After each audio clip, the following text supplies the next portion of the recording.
Olá, pessoal, tudo bem? Sejam mais uma vez muitíssimo bem-vindos. Nosso tema de hoje é a Lei de Execução Penal, que sofreu, sim, várias modificações por meio do pacote anticrime, a Lei 13.964 de 2019. A primeira questão, extremamente importante, diz respeito ao artigo 9º, letra A da LEP, porque ali está prevista a obrigatoriedade de realização de exame de perfil genético do réu condenado definitivamente por crime doloso, mediante grave ameaça ou violência contra a pessoa, e crime hediondo, e agora sim, com o pacote anticrime, se ele se negar a realização desse exame de perfil genético, isso acarretará falta grave e, como nós vamos ver daqui a pouco, dará ensejo a todas as consequências muito graves, realmente, a partir então dessa falta, e que, claro, o reeducando irá sofrer durante o cumprimento da pena. Chama atenção ainda em relação ao artigo 41 da Lei de Execução Penal, indo, claro, diretamente aquilo que sempre é cobrado na prova da OAB, que diz respeito aos chamados direitos do preso. Fiquem muito ligados, meio decoreba, né? No artigo 41, então, incisos 5, 10 e 15. Por quê?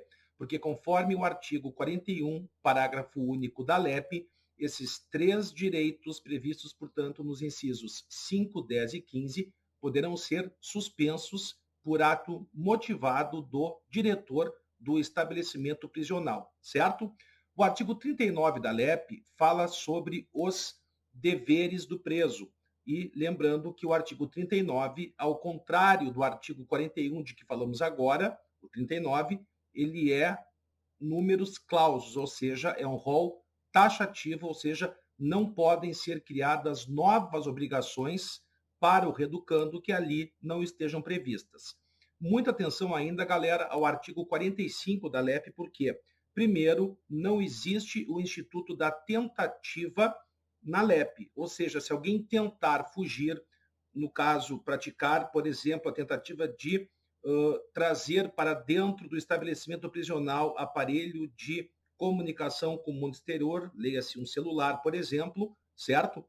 Não existe tentativa, portanto, esse reeducando ele será punido como se consumada fosse a falta grave. É a questão exatamente prevista na LEP, ok?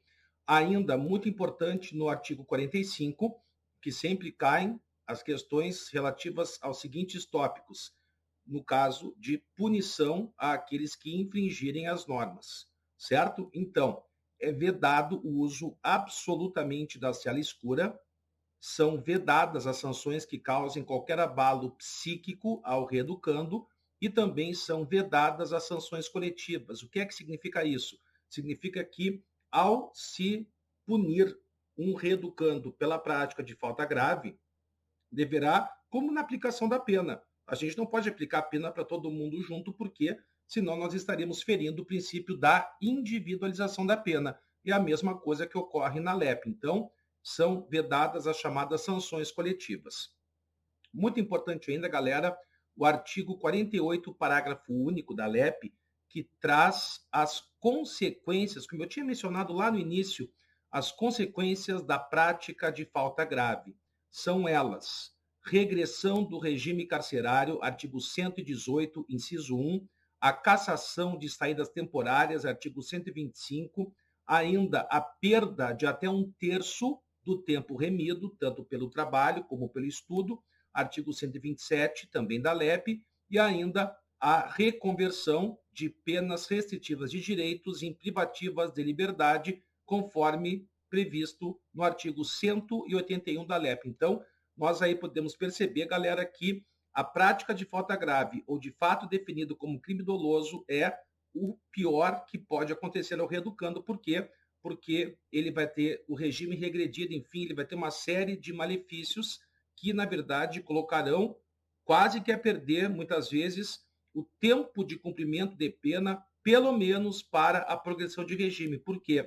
Porque o STJ consolidou o entendimento de que a prática de falta grave ela faz com que se interrompa, ou seja, retome-se do zero o que? O prazo para a obtenção da progressão de regime, embora não haja a perda, do tempo para a obtenção de livramento condicional do indulto e da comutação da pena, lembrando, né, que a comutação da pena é o chamado indulto parcial, ao invés, portanto, de o réu ir embora, como eu costumo brincar, com a sua cidra, com o seu chocotone, geralmente é no Natal o indulto, ele tem a sua pena comutada reduzida, ok? Muita atenção ainda, porque nós temos no artigo 197 da Lei de Execução Penal o chamado, então, recurso de agravo em execução penal. Galera, conforme súmula 700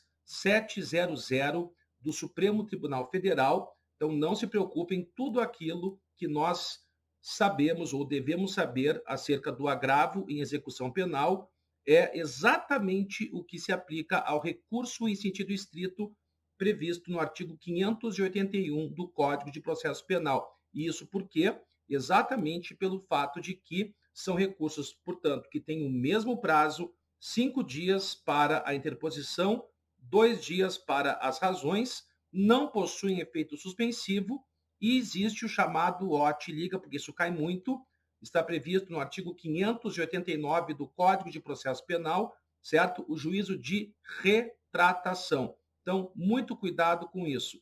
Chamo, por fim, a atenção de vocês à súmula vinculante número 56 do Supremo Tribunal Federal, que diz exatamente o quê?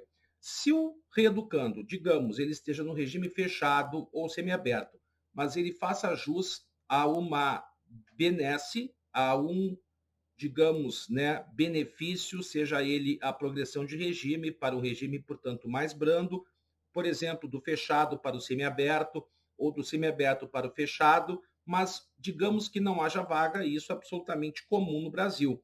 Quem é que vai pagar esse pato, com o perdão da expressão? Não é o reeducando. Então, essa súmula diz que quando o reeducando tem direito exatamente a um regime mais brando ou a alguma forma de cumprir a pena de maneira mais branda, mas o Estado não oportuniza vagas, ele vai sim para casa, ou seja, vai cumprir a prisão domiciliar, ok? Ligue-se então, porque a execução penal ela é muito, muito detalhada e nós temos que dominá-la plenamente, mas claro que os tópicos mais importantes estão aí para vocês acompanharem no nosso livrão, ok? Um abraço a todos e até a próxima.